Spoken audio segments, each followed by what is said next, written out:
Karl Marx vs. Capitalism. It's not just history, it's a conversation that still defines the world you live in today. Marx looked at society and saw something many people still refuse to see, that the system was never neutral. It was designed to serve the few while keeping the many trapped in endless struggle. He warned that capitalism would create massive inequality, concentrate wealth in fewer and fewer hands, and turn human beings into tools for profit. Look around today. Was he wrong? Or are we living in the very reality he predicted? His ideas still matter because the problems he exposed never disappeared. They grew larger. The rising cost of living, the endless chase for success, the feeling of being overworked yet undervalued. These are not personal failures. They are symptoms of a system working exactly as it was designed. Marxism is not about dusty theories. It's about opening your eyes to why life feels the way it does under capitalism, and realizing that change begins with awareness. Once you see the truth, you can never see the system the same way again. Marx exposed that capitalism was never neutral. It was built to serve the few at the expense of the many. From its very foundation, the system was not designed to create fairness or equality, but to secure the dominance of those who own capital. The myth often repeated is that capitalism rewards hard work and talent, that anyone can rise if they put in enough effort. But Marx stripped away that illusion and showed that the real divide lies not between the hardworking and the lazy, but between those who own the means of production and those who sell their labor. Owners control factories, land, businesses, and now corporations and digital platforms, while the majority must trade time, energy, and skill for wages that barely allow them to survive. In this way, the system itself ensures that power remains concentrated in the hands of a minority and the majority remain dependent on them. This is why Marx argued that capitalism could never be neutral. Neutrality suggests that everyone has an equal chance, that the playing field is fair, but in reality, the game is rigged before it even begins. A child born into wealth inherits access to education, resources, and opportunities that a child born into poverty may never see. Generational wealth compounds over time, while generational struggle traps families in cycles of labor with little chance of escape.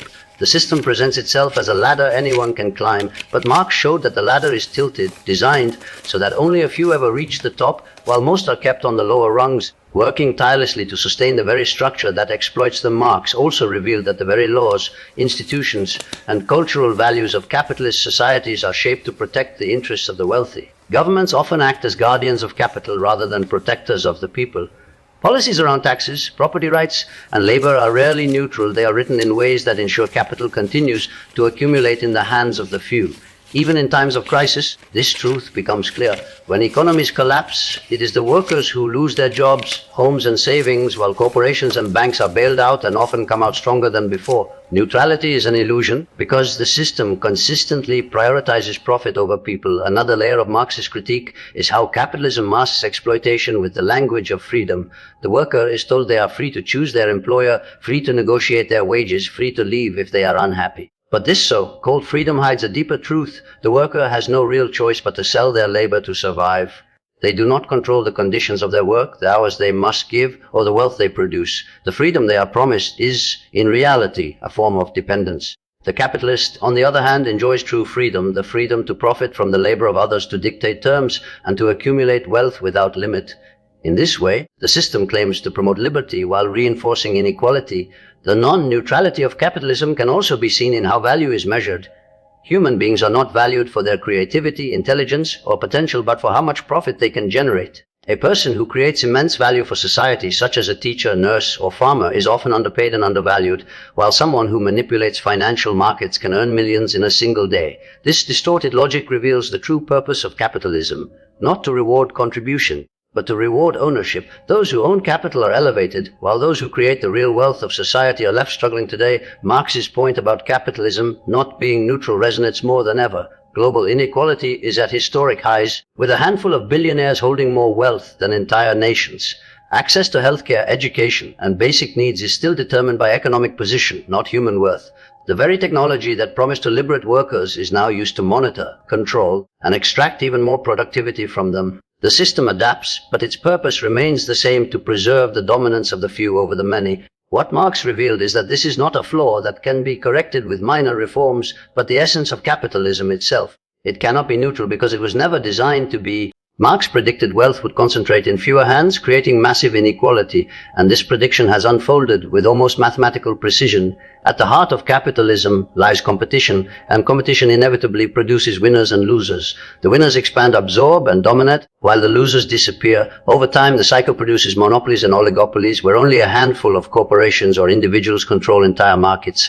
Marx argued that this was not a temporary phase but the logical destination of capitalism itself. Because profit is always reinvested to create more profit, those who already own wealth have the tools to accumulate even more, while those with little find themselves unable to escape the trap of survival wages and debt. This process creates an ever-widening gap between the rich and the poor, one that becomes harder and harder to bridge in Marxist time. This dynamic could be seen in the Industrial Revolution, when factory owners amassed vast fortunes while workers lived in cramped housing, struggling to meet basic needs. Today, the same pattern has only intensified on a global scale. The rise of multinational corporations and tech giants has concentrated enormous wealth into the hands of a very small elite. A handful of billionaires now control more wealth than billions of people combined, shaping economies, influencing politics, and even deciding the flow of information across the world. This concentration is not a failure of the system. It is the system functioning exactly as Marx described. The rich become richer not because of some natural law of talent or genius, but because the structure of capitalism ensures that ownership multiplies wealth while labor struggles just to survive. Marx also pointed out that this concentration of wealth creates cycles of crisis. When wealth pools at the top, workers are left with less purchasing power, and the very system that depends on consumer spending begins to falter. To keep it running, debt becomes the solution, trapping workers further while allowing corporations to profit even more from interest and financial manipulation. This imbalance destabilizes societies, producing waves of unemployment, economic crashes, and social unrest.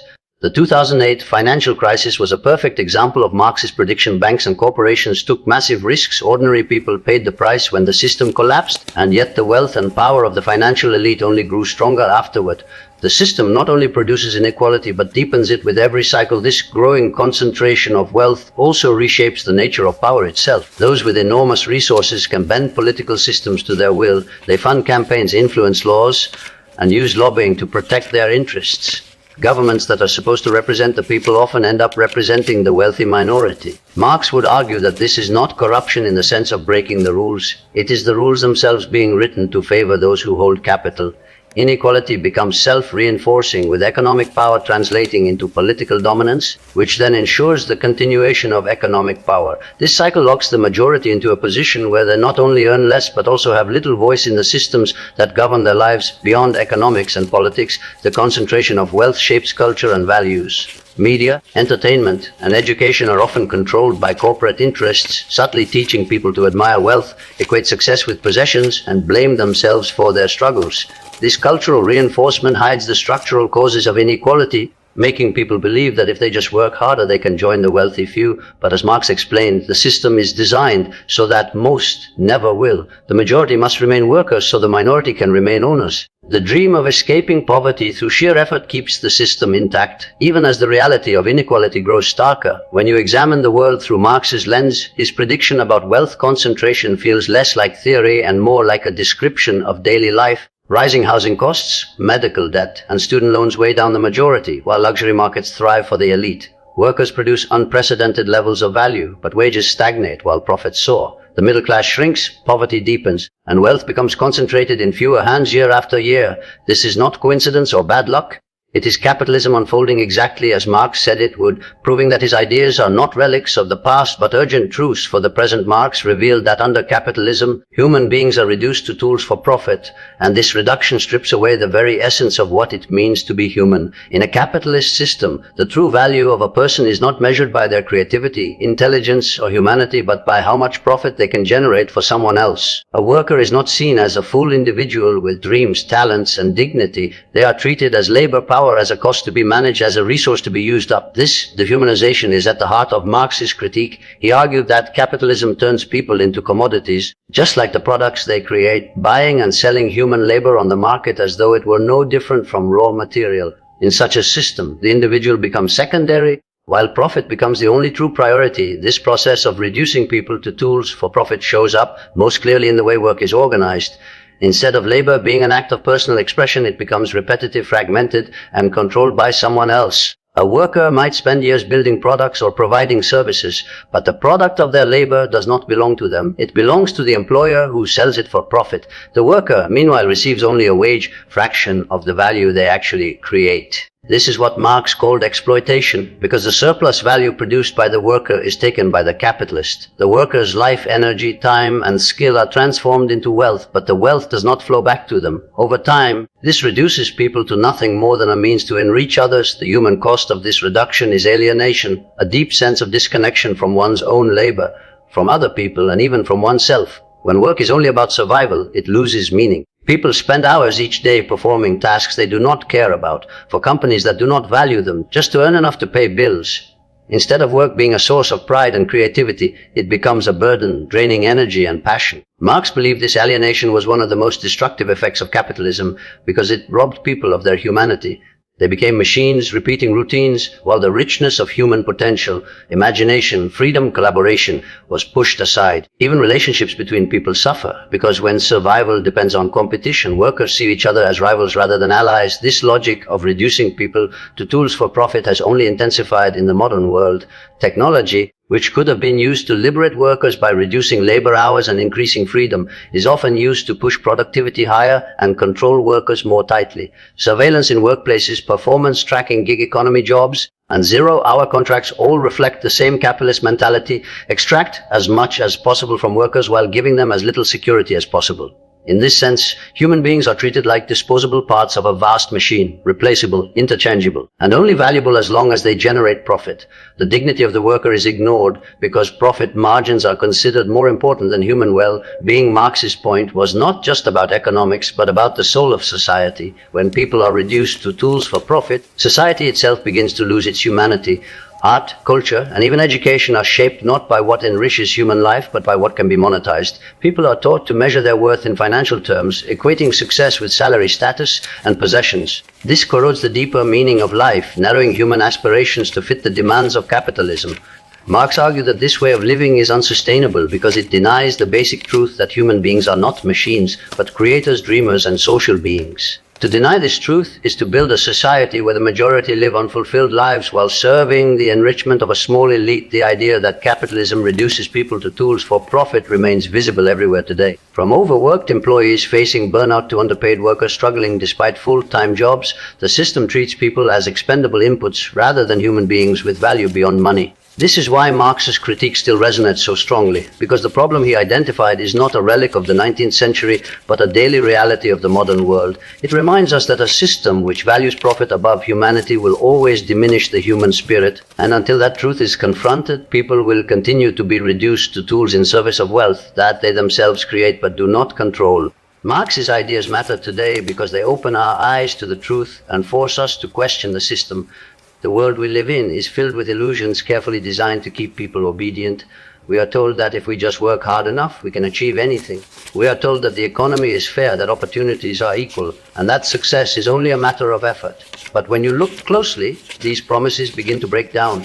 People are working longer hours than ever, yet they are drowning in debt, struggling to afford housing, healthcare, and education. Corporations are reporting record profits, while ordinary workers live paycheck to paycheck. Inequality is not shrinking, it is growing, and this is exactly why Marx's philosophy still matters. His analysis gives us a lens to see that these struggles are not personal failures, but symptoms of a system designed to exploit the many for the benefit of the few. Marx's relevance today also lies in how accurately he predicted the direction capitalism would take. He warned that wealth would concentrate in fewer hands, and today a small group of billionaires holds more wealth than billions of people combined. He warned that workers would become alienated from their labor, and today millions of people spend their lives doing work that feels meaningless, disconnected, and exhausting. He warned that crises would be built into the very structure of capitalism, and in the last century we have seen repeated cycles of booms and crashes, each one leaving the majority worse off, while the wealthy use the chaos to consolidate even more power. Marx did not just describe his own time, he described the very patterns of capitalism that continue to dominate our lives. Questioning the system through Marx's ideas also means refusing to accept the myths that keep it alive. One of the most powerful myths is the idea of freedom under capitalism. We are told we are free to choose our careers, free to spend our money, free to shape our lives. But in reality, most of these choices are limited by economic necessity. People are not free when they are forced to work jobs they hate just to survive. They are not free when housing, healthcare, and education are out of reach without debt. They are not free when their worth is measured solely by productivity and profit. Marx's philosophy strips away these illusions, showing that what we call freedom is often just a disguise for dependence on those who own capital. Real freedom can only come when human beings are no longer enslaved by economic necessity. Another reason Marx's ideas remain vital today is that they challenge us to rethink what success and progress really mean. Capitalism teaches us to equate progress with profit, growth and consumption. But endless growth on a finite planet leads to exploitation not only of workers but of nature itself. Climate change, deforestation, and environmental collapse are byproducts of the same system that exploits labor, because profit takes priority over sustainability. Marx's critique forces us to question whether a society driven only by profit can ever produce a future worth living in. It challenges us to imagine systems where progress is measured not by wealth for the few, but by dignity, well-being, and freedom for all. Most importantly, Marx's ideas awaken people to the fact that change is possible.